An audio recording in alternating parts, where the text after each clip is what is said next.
Dear students, मैं आपके लिए यहाँ लेकर के आया हूँ क्लास 11th की हॉर्नबिल बुक से जो हमारी पोएम्स हैं उन पोएम्स की समरी। इस समरी का उपयोग जो है हम क्वेश्चन आंसर में या फिर जो एक्सप्लेनेशन है उसमें कर सकते हैं, बहुत ही इजी। हमारी जो पहली पोएम है वो है ए फोटोग्राफ और शिर्ली टॉल्सन के द्वारा लिखी गई है। A photograph is a tribute to the poet's mother, यानी ये जो कविता ए फोटोग्राफ लिखी है कवि ने, एक ट्राइब्यूट है। अब ट्राइब्यूट का मतलब समझ लेते हैं। ट्राइब्यूट का मतलब होता है श्रद्धांजलि है। यह कविता एक श्रद्धांजलि है टू द पोइट्स मदर, यानी कवित्री की माता को। डिपिक्टिंग, ये वर्णन कर रही है द पैसेज, गुजरने को, बीतने को, ऑफ टाइम, यानी समय के बीतने को ये कविता बताती है। थ्रू 3 स्टेजेस, 3 स्टेज इस कविता में जो है वो समय की बताई गई हैं, समय के बीतने की बताई गई हैं, जिस प्रकार से उसकी माँ की वो फोटोग्राफ गुजरती है। द फर्स्ट स्टेज पोर्ट्रेज, पहली जो अवस्था है वो चित्रण करती है a photograph of her mother. पहली जो आयु या उम्र या समय की अवस्था हम देखते हैं उसमें क्या है, कवित्री की जो माँ है उनकी माँ की एक फोटोग्राफ है, तस्वीर है। ये जो हमने बात करी एक तस्वीर है। Enjoying a holiday on a beach, कवित्री की माँ जो है वो एक समुद्र के किनारे जो है बीच पर वो एक छुट्टियों का आनंद ले रही हैं। विद हर 2 गर्ल कजिन्स, अपनी 2 चचेरी बहनों के साथ में। तो यहाँ पर टोटल उस फोटोग्राफ में जो है 3 जने हैं, कवित्री की माँ है और 2 उसकी चचेरी बहन है। When she was 12 years old, और ये जब फोटो ली गई थी तो कवित्री की माँ की आयु रही होगी वो 12 वर्ष रही होगी। The second stage shows her mother, दूसरी अवस्था में दिखाया जाता है कि उसकी माँ 20 और 30 ईयर्स लेटर, लगभग इस फोटो के लिए जाने के 20 या 30 वर्ष बाद की बात है। लाफिंग, उसकी माँ जो है वो हंस रही होगी उस फोटो को देख करके, एट द पिक्चर, पिक्चर को देख करके। एंड द एटायर, एटायर का अर्थ होता है वेशभूषा, पहनावा। उनका जो पहनावा था उस दिन जब वो समुद्र के बीच पर घूमने गए थे, उस समय के उस पहनावे को देखकर उनको हंसी आ रही होगी उसकी माँ को, ऑफ हर सेल्फ, खुद के, एंड हर कजिन्स, अपनी चचेरी बहनों के, इन द फोटोग्राफ में। यानी दूसरी अवस्था कब है, जब उसकी माँ लगभग 30-40 वर्ष की हो गई होगी, तब उसने उस पिक्चर को देखा होगा तो उसे खुद पर हंसी आई होगी कि देखो हमने कैसे कपड़े पहने थे, हम बीच पर गए थे, कैसे हमारे बाल उड़ रहे थे, वगैरह वगैरह। The third stage of the poem is a melancholic recollection. Recollection यानी होती हैं स्मृतियां, यादें, और विषाद, मेलनकॉलिक का मतलब होता है विषाद या दुख। तीसरी अवस्था में क्या है कि यादें हैं of the poets deceased, deceased यानी मृत, डिसीज्ड यानी होता है मृत मदर, यानी कवि की जो माँ है वो मर चुकी है। अब उनकी जो है दुखद यादें अब रह गई हैं कि उनको याद करके उनकी स्मृतियों से उसे दुख होता है। Causing the speaker to experience a flood of nostalgia, उन स्मृतियों को कारण से जो स्पीकर यानी जो कवि हैं उनको एक बाढ़ सी आ रही है, दुख की है, जो भावनात्मक आवेग उनके अंदर आ रहे हैं कि मेरी माँ मेरे साथ में नहीं है। The photograph serves as a medium for evoking, ये जो तस्वीर है ये एक मीडियम, एक साधन है, इवोकिंग, पैदा करने का, जगाने का, मेमोरीज, यादों को, इमोशन, भावनाओं को, ऑफ द पास्ट, यानी इस फोटोग्राफ को देख करके कवि जो है वो पुरानी मेमोरीज ताज़ा उसकी हो रही हैं, उनके भावनाएं उनके अंदर आ रही हैं, पुरानी बातें याद आ रही हैं उनको। Reminding the reader of the transient nature of life, ये कवि, ये कवि जो है पाठकों को इसके माध्यम से यह भी बताना चाहता है कि जो हमारा जीवन है ये ट्रांजिट है। ट्रांजिट का मतलब है बदलता रहता है, जीवन जो है वो एक नहीं रहता। जैसे हम इस कविता की बात करें, कवित्री की माँ एक बच्ची के रूप में जब वो 12 वर्ष की थी तो वो एक समुद्र के किनारे घूमने गई थी, वहां एक पिक्चर लिया गया था जो कि उसके माता पिता के लिए एक एंजॉयबल मोमेंट रहा होगा। जब 20-30 साल बाद जब एक अधेड़ उम्र की महिला ये हो गई होगी तब उस पिक्चर को देख करके इसको खुद को हंसी आई होगी, तो इसको लिए वो यादें के रूप में थी, उसके लिए यादें बन गई। और जब कवित्री की माँ की जो है वो डेथ हो चुकी है, वो कवित्री की माँ की डेथ होने के बाद में उस कवि के लिए जो है ये सारी की सारी चीजें, ये फोटोग्राफ जो है स्मृतियां, यादें दिलाने का और भावनाओं को पुनः जागृत करने का एक माध्यम बन गया है। तो इस प्रकार से समय की 3 अवस्थाएं इसमें कवि के द्वारा बताई गई हैं। यहां हम the laburnum top, Ted Hughes के द्वारा लिखी गई कविता द लेबरनम टॉप को जो है देखने जा रहे हैं। The poem describes a laburnum tree.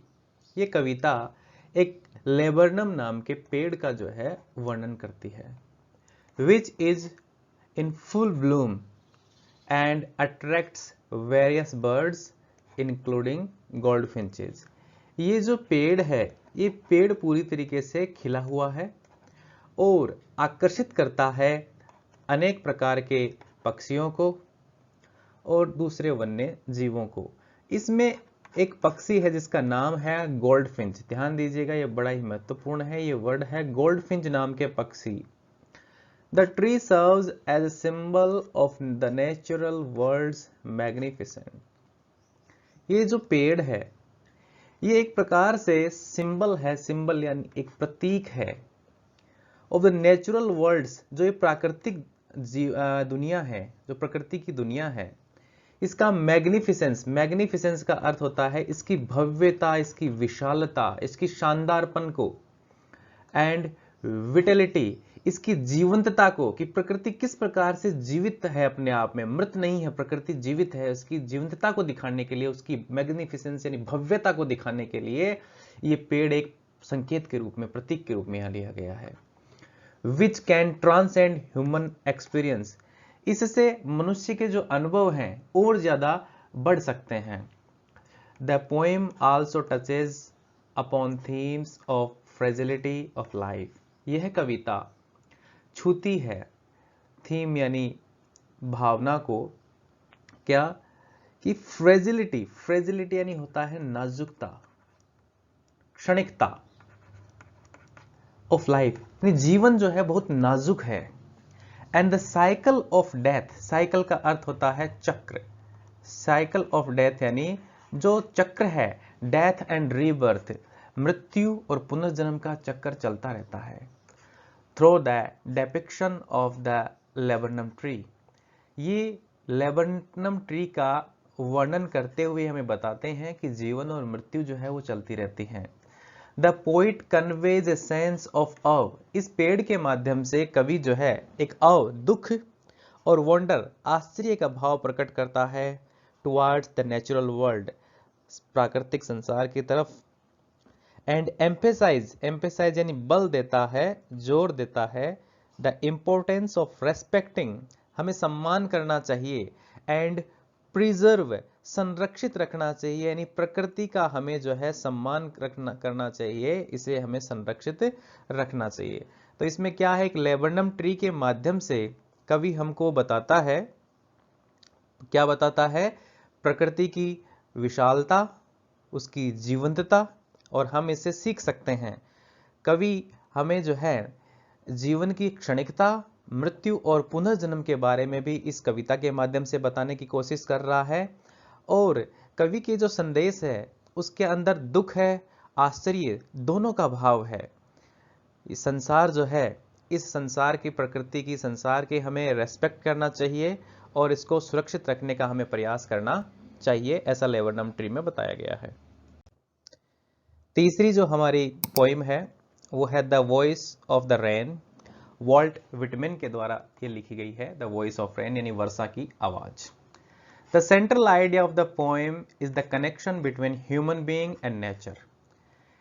इसका मुख्य जो विचार है वो है कविता का कनेक्शन, एक संबंध, एक रिश्ता बिटवीन यानी बीच में, ह्यूमन बीइंग यानी मानव, और मानव के बाद में नेचर यानी प्रकृति। तो मानव और प्रकृति के बीच में जो रिश्ता है उस रिश्ते के बारे में कविता बताती है। And the way in which nature can inspire and uplift, और किस प्रकार से प्रकृति हमें इंस्पायर कर सकती है यानी प्रेरित कर सकती है, प्रकृति हमें किस प्रकार से प्रेरणा देती है। एंड अपलिफ्ट हमारे को उठा सकती है, हमको जीवंत बना सकती है। The poem presents rain as a voice. कविता वर्षा को बारिश को एक आवाज के रूप में यहां दिखाती है। दैट स्पीक्स टू अस, जो हमसे बात करती है, वर्षा हमसे बात करती है। एंड रिमाइंड्स अस, हमें याद दिलाती है, ऑफ द ब्यूटी, सुंदरता, and power of the world, इस संसार के वंडर ऑफ द वर्ल्ड, इस संसार के आश्चर्यों के बारे में। वंडर यानी आश्चर्य के बारे में। The voice of the rain is described as soothing. यह जो है वर्षा की जो आवाज है, इसका वर्णन किया गया है सूदिंग। सूदिंग यानी सुकून देने वाला, राहत देने वाला, म्यूजिकल, संगीतमय, एंड फुल ऑफ लाइफ, जीवन से परिपूर्ण। द पोएम सजेस्ट, कविता हमें बताती है, that rain has the power to transform, बरसात में पावर होती है, बारिश में पावर होती है बदलने की, अस हमको, एंड अवेकन आवर सेंस, और हमारे जो सेंस हैं, हमारी जो ज्ञानेंद्रियां हैं, उनको जगा देने की ताकत वर्षा रखती है। Making us more aware of our surroundings. वर्षा जो है हमें हमारे चारों ओर का जो वातावरण है, माहौल है, उसके प्रति हमें जागरूक बनाती है। एंड मोर अलाइव, हमें ऐसा लगता है कि हम जीवित हैं। ऐसा आपने देखा होगा कि वर्षा के बाद जो है बहुत ज्यादा सुनाई देता है, तो वो ऐसा बताते हैं। इट आल्सो एम्फेसाइज, यह जोर देती है, the cyclical nature of life, जो जीवन जो है, पहली कविता में हमने देखा था, जीवन का जो चक्र है वो चलता ही रहता है, जीवन का चक्र जो है वो चलता ही रहता है। And the importance of renewal and growth, हमें जो है उन्नति करते रहना चाहिए, रिन्यू करना चाहिए, नवीनीकरण उसका होते रहना चाहिए। ओवरऑल अगर पूरे रूप में देखें, the voice of the rain is a celebration of natural world and reminder of our connection to it. इसमें जो है प्राकृतिक संसार के, प्राकृतिक दुनिया के, प्रकृति के बारे में जो है वो बताया गया है, और हमें याद दिलाया गया है कि प्रकृति के साथ हमारा जो है बहुत ही गहरा कनेक्शन है। तो हम अगर इसको समअप करें तो वॉइस ऑफ द रेन जो पोइम है, इस कविता में प्रकृति और मनुष्य के बीच एक रिश्ते को दिखाया गया है। वर्षा को एक ऐसी आवाज के रूप में बताया गया है जो इंसान से उस रिश्ते के बारे में बात करती है, अपने दुख दर्द के बारे में बात करती है। तो हमें समझना चाहिए और प्रकृति का जो है रेस्पेक्ट करना चाहिए। अगली जो हमारी कविता है वो है चाइल्डहुड, मार्कस नेटिन के द्वारा लिखी गई है। The central idea of the poem is the power of childhood memories to shape our lives. इसका जो मुख्य विचार है वो क्या है? The power of childhood memories, कि बचपन की जो यादें होती हैं, हमारे बचपन की जो यादें होती हैं, वो निर्माण करती हैं, सेप यानी ढालती हैं, हमारे निर्माण करती हैं आवर लाइव्स, हमारी जिंदगी का, यानी हमारे आने वाले भविष्य का जो निर्माण करती हैं वो हमारे बचपन की यादें होती हैं। जैसा हमारा बचपन होता है, हम भविष्य में वैसा करने की, वैसा चाहने की इच्छाएं रखते हैं, वैसा बनने की ओर प्रेरित होते हैं। द पोएम प्रेजेंट्स चाइल्डहुड, कविता बताती है बचपन को एज ए टाइम, एक ऐसे समय के रूप में, ऑफ इनोसेंस, जहां पर आप इनोसेंस होता है, आप में मासूमियत होती है, वंडर आश्चर्य होता है, एंड फ्रीडम आजादी होती है। बचपन में आप में मासूमियत होती है, आप में छल कपट नहीं होता, आपको हर चीज, नई चीज को देख के आपको वंडर आश्चर्य होता है, और हमारे अंदर फ्रीडम यानी आजादी का एक भाव होता है, हमारे ऊपर बंदिशें, पाबंदियां नहीं होती हैं। एंड सजेस्ट, दर्शाती है, दैट दीज क्वालिटीज, कि ये गुण, are lost as we grow older, यानी खो जाते हैं ये चीजें हमसे। कौन सी? मासूमियत, आश्चर्य और आजादी, ये सारी की सारी चीजें, छोटी छोटी चीजों को देख करके हम आश्चर्यचकित हो जाते थे बचपन में, ये सारी चीजें खो जाती हैं एज वी ग्रो ओल्डर। जैसे जैसे हम बड़े होते जाते हैं वैसे वैसे हम बचपन की उस मासूमियत को, उस एक तरीके से हर चीज के प्रति जो आकर्षण होता है उसको खोते जाते हैं हम। The speaker of the poem recalls memories of playing in the park. इस कवि जो है वो रिकॉल्स याद करता है, मेमोरीज यादों को, playing in the park park में खेलते थे, वॉचिंग द स्टार्स रात को तारे देखते थे, and feeling a sense of boundless possibility, और उनको अंतहीन संभावनाएं दिखाई देती थी कि आप क्या कर सकते हैं जीवन में। द पोएम सजेस्ट, कविता ये बताती है, दैट दीज मेमोरीज, ये जो यादें हैं, have a lasting impact on the speaker, वर्णनकर्ता के ऊपर कभी न खत्म होने वाला इम्पैक्ट यानी प्रभाव डालती हैं। शेपिंग हिज पर्सपेक्टिव, उसके दृष्टिकोण का निर्माण करती है, हमारी दृष्टिकोण यानी हमारी सोच कैसी है इसका निर्माण हमारा बचपन करता है। एंड इन्फ्लुएंसिंग, प्रभावित करती रहती है, the person he has become, यानी जो इंसान वो बना है उसके ऊपर पूरा पूरा प्रभाव उसके बचपन की यादों का होता है। The central idea of the poem is that childhood memories have a profound influence on our lives। अगर समरप करें, इसको समरी करें तो चाइल्डहुड मेमोरीज का यानी बचपन की यादों का एक बहुत ही प्रोफाउंड यानी गहरा इन्फ्लुएंस होता है, प्रभाव होता है हमारे जीवन पर। And that we should cherish and celebrate these memories, इन यादों को हमें जो है याद रखना चाहिए, इनको खुशनुमा रखना चाहिए, इनको याद करते रहना चाहिए, उनको जीना चाहिए हमें। As a source of inspiration and joy, हमें हमेशा प्रेरणा के लिए और खुशी के लिए उन्हीं यादों का सहारा हमेशा लेते रहना चाहिए। यहां हम देखने जा रहे हैं हमारी जो पोइम है फादर टू सन, लिखी है एलिजाबेथ जेनिंग्स ने। The central idea of the poem, इस कविता का जो मुख्य विचार है, is the importance of communication and understanding between generations। इसमें बताया गया है इंपॉर्टेंस यानी महत्व, कम्युनिकेशन यानी बातचीत का, एंड अंडरस्टैंडिंग समझ का, यानी बातचीत हमें करनी चाहिए, समझ होनी चाहिए, बिटवीन जनरेशंस, जो पीढ़ियां होती हैं, जैसे एक पिता और पुत्र की जो पीढ़ी है उन दोनों के बीच में बातचीत और अंडरस्टैंडिंग होनी चाहिए। And the challenges of bridging the gap, यानी यहां पर क्या क्या चुनौतियां आती हैं ब्रिज पाटने में, द गैप, जो गैप आ जाता है एक पिता में और एक पुत्र की बीच में, जो समझ में और बातचीत में जो गैप आ जाता है, उस गैप को पाटने में क्या क्या समस्याएं आती हैं। Between different experiences and perspective, यानी अनुभव जो है, एक पुत्र का अलग अनुभव है, एक पिता का अलग अनुभव है। एक पुत्र का दृष्टिकोण, पर्सपेक्टिव का मतलब होता है दृष्टिकोण, एक पिता का दृष्टिकोण और एक पुत्र के दृष्टिकोण में अंतर होता है। तो अनुभव और दृष्टिकोण का जो अंतर है, उस अनुभव और अंतर दृष्टिकोण के अंतर के बारे में यहां बताया गया है।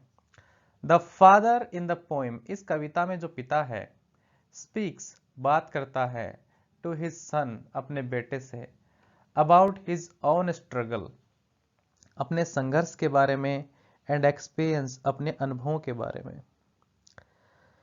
तो पिता बात कर रहा है अपने बेटे से और अपने संघर्ष है, अपने अनुभव है, उनके बारे में बताता है।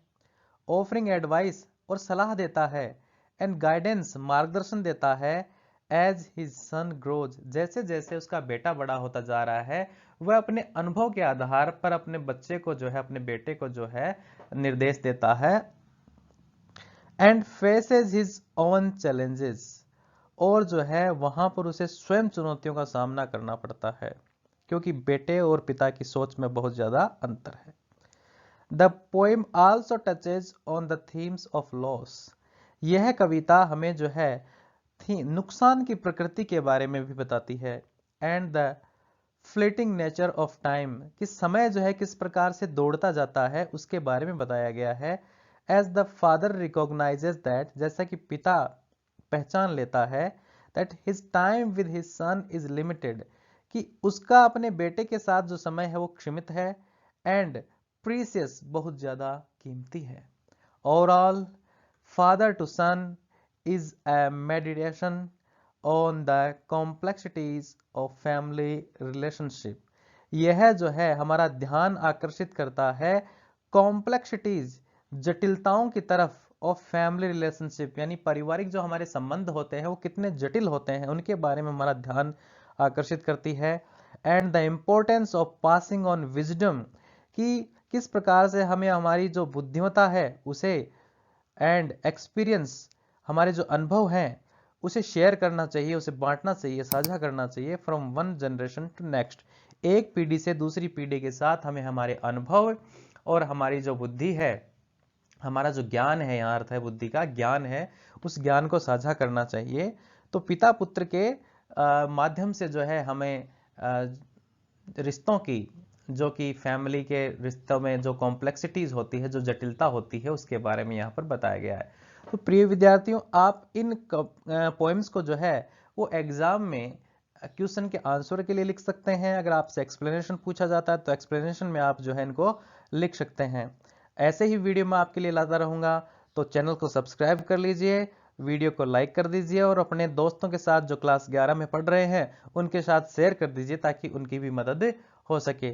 Thank you very much. इससे अगला वीडियोज के अंदर आप देखेंगे प्रोज के समरी। Thank you.